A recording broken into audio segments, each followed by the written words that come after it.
Today's learning goal is I can use inequalities in two triangles to compare angles and sides of two triangles. So if you remember in the last lesson, we compared the sides of a single triangle using the angles of that triangle, or vice versa. We looked at the angles and used them to compare the sides, but in the same triangle.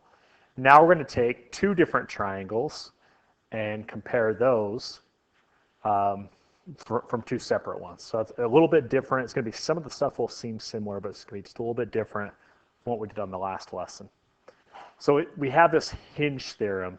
And what the hinge theorem says, if two sides of one triangle are congruent to two sides of another triangle, okay, so that's the first thing, is you got to check, are two sides of one triangle congruent to two sides of another triangle?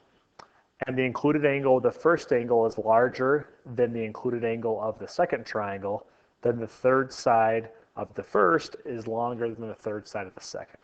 So that sounds really complicated, but basically this is it. It says if I have two sides that are congruent, those two are congruent, and those two are congruent, then if you look at the angle in between those sides, this one's 88, this one's 35, as long as those two sides are congruent, you can compare the third side, this side and this side. You can compare those two sides using those angles. So since the sides are congruent and this angle is bigger, that means this side XW is bigger than this side ST because the angle is bigger. The converse says, right, converse we know is just working backwards. So instead of looking at the angles, you look at the sides. So notice again, these two are congruent and those two are congruent. Then I can compare angle C and angle F by looking at their opposite sides. Since this has the bigger opposite side, angle C has to be the bigger angle. Angle C has to be bigger than angle F. So this one says, given that ST is congruent to PR, so like we have that marked on here, right? Those two are congruent. How does PST, so let's outline that, PST is right there. How does it compare with SPR? So SPR is this angle up there, so you want to compare those two. So something I want to point out is you have to have two congruent sides. So we already have one congruent side, but I want you to notice that both triangles share this side right here. Okay, so if you look at that, we're going this side is congruent, this side and this side are congruent, and they share that side. So this is these are the two included angles. So that's what I want to compare, is this angle TSP, this angle SPR. So I look at the opposite sides. So this is the side opposite that angle, and this is the side opposite that angle. So compare those two. This one is bigger. That means that this angle right there is bigger. So we would say angle TSP is greater than, the measure of angle TSP is greater than the measure of SPR. Okay, going the opposite direction. Okay, so this one says JK is congruent to LK, and then I want you to, again, notice that they share that side right there. So both of those triangles share that side. So I've got my two congruent sides. Now I can compare the third side. I can compare JM to ML by looking at these two angles right here. This one's 64, that one's 61. That means this one has to be the bigger side. So JM is greater than ML. I want you to try these two. So try them both. Pause the video, try them both, and then come back and I'll go through them so you can double check it. So it tells us that PR is equal to PS, and it tells us that the measure of QPR, so QPR, this angle right here, is greater than QPS. Oh, I did that wrong, I'm sorry. QPR is this angle over here. So QPR is this angle, it's greater than QPS. I'm going to mark QPS in a different color. So we know that the blue angle is bigger than the red angle. Now I want you to remember this hinge theorem only works if you have two congruent sides. So here's one congruent side, we've got right there, and then they share that side right there, so we've got our two congruent sides. Now it wants to know which is longer, SQ or RQ. Okay, just remember that the blue one, the QPR, was the bigger angle. that means this side has to be the bigger side. So the answer is, which is longer, SQ or RQ? We would say it's RQ is the longer side. Okay, number 2, this is using the same figure here. I'm going to erase my stuff there. It says PR is congruent to PS. We already knew that. It tells us that RQ is less than SQ. So RQ, right there, I'm going to circle it in blue, is less than SQ. I'm going to outline that in red. Okay, again, we have our 2 congruent sides. Now what I want to do is compare the 2 angles. So I want to compare this angle opposite the blue side and this angle opposite that one. Okay, so we know that it says which is larger. So let's look at that. The larger side is the SQ, right? Right there is the larger one. This is the larger angle. That means that has to be this is the larger side. So that means that has to be the larger angle. So that angle is SPQ. Okay, so that would be the angle right there. I'm not going to do this whole indirect proof for the hinge theorem. I'm just going to start out by just doing the assumption. Remember, we're supposed to assume the opposite. When you take your test, I'm not going to ask you to write an entire indirect proof, but I am going to ask you to write the assumption at the very beginning. So this says, given that AB is congruent to DE and BC is congruent to EF, AC is greater than DF. It says the measure of angle B is greater than the measure of angle E. So my assumption would be, assume that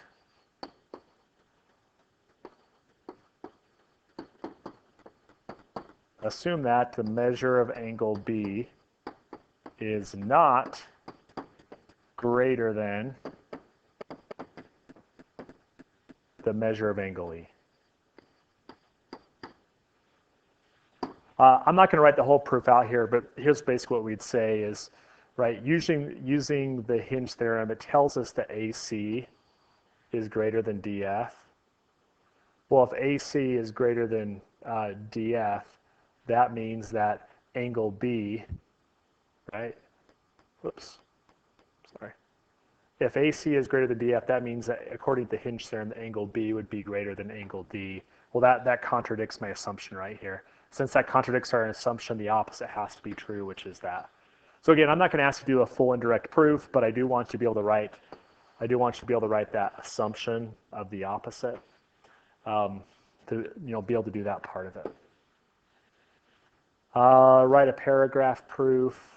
It says given XWY is congruent to XYW, so XWY right there, that tells us that's congruent to XYW.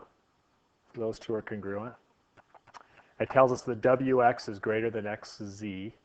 So WX right there is greater than YZ, actually, sorry. It's greater than YZ. Prove that. The measure of WXY is greater than the measure of YXZ. Let's see, so part of the problem is up here. I think I outlined the wrong side. Let me make sure I have all this information correct from the beginning. So it tells me XWY is congruent to XYW. So XWY and XYW are congruent. Before we go on, one thing that means, right, if you look at that triangle, that means this triangle right here is isosceles. That means those two have to be congruent right there. So I'm going to erase some of that. But we know that those two angles are congruent. That means those two sides are congruent also. Plus, if you just compare, if you look at this long side right here, those two triangles, this triangle right there, and I'll outline the other one in a different color. This triangle up here, right? They share that side right there. So now the reason why I did that is because now I have two congruent sides, right? I've got this side's congruent to that side, plus they share that side right there, so they're congruent also. Okay, and it tells me also that WZ, I outlined this wrong the first time, so let me outline those in blue. WZ is greater than YZ. Okay, so it wants me to prove that the angle WXY WX, so WXZ, wants me to show that this angle right here has to be greater than that angle right there. Well, we can just use the hinge theorem. Because they've got two congruent sides, and this angle, this side is bigger than that side, that means that angle is bigger than that angle. I'm not going to write out the two column or the paragraph proof there, but basically it boils down to the hinge theorem. I have two congruent sides. I know that this side is longer than that side. That means that angle has to be bigger than that angle right there. We're going to skip by that one. Let's do this problem right here. Two groups of bikers leave the same camp heading in the opposite directions. Each group travels 2 miles, then changes directions and travels 1.2 miles. Group A starts due east and then turns 45 degrees north. Group B starts due west and turns 30 degrees towards the south. Which group is farther from the camp? Explain your reasoning. So let's see if we can figure this out. They headed in, right, let's say this is their camp, and they headed in an opposite direction. Each group travels 2 miles. There's 2 miles. There's 2 miles.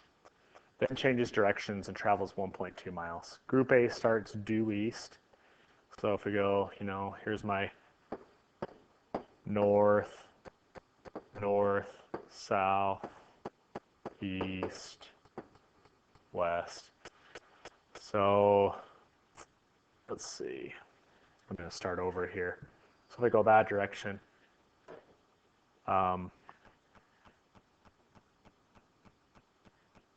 Group A starts heading due east and then turns 45 degrees towards the north. So they're going to turn 45 degrees towards the north. So that angle right there is 45. Group B starts due west. So they're headed this direction, and they're both going 2 miles, and turns 30 degrees towards the south.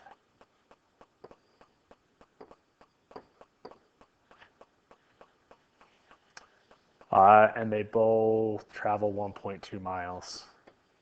So 1.2, and they travel 1.2. They were trying to figure out who's further from the camp. In other words, we want to compare those two sides.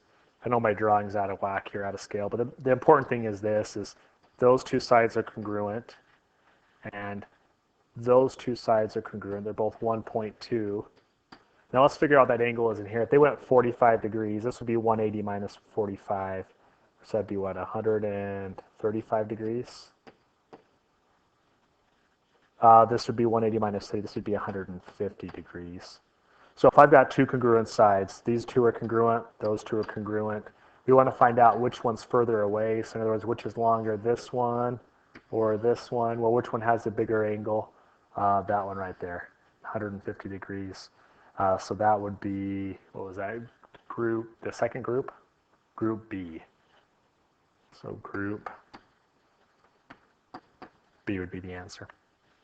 There's not a lot of new stuff on here. You will get a little bit of practice with proofs, but the main thing is, right, is just this whole idea of if you have two congruent sides on two different triangles, then you can compare the third sides using the opposite angles, or if you know, you can compare the angles using the third sides. It goes either directions. So this is our last thing for chapter 6, and so we're going to start reviewing and get ready for our test on that. Thanks, guys.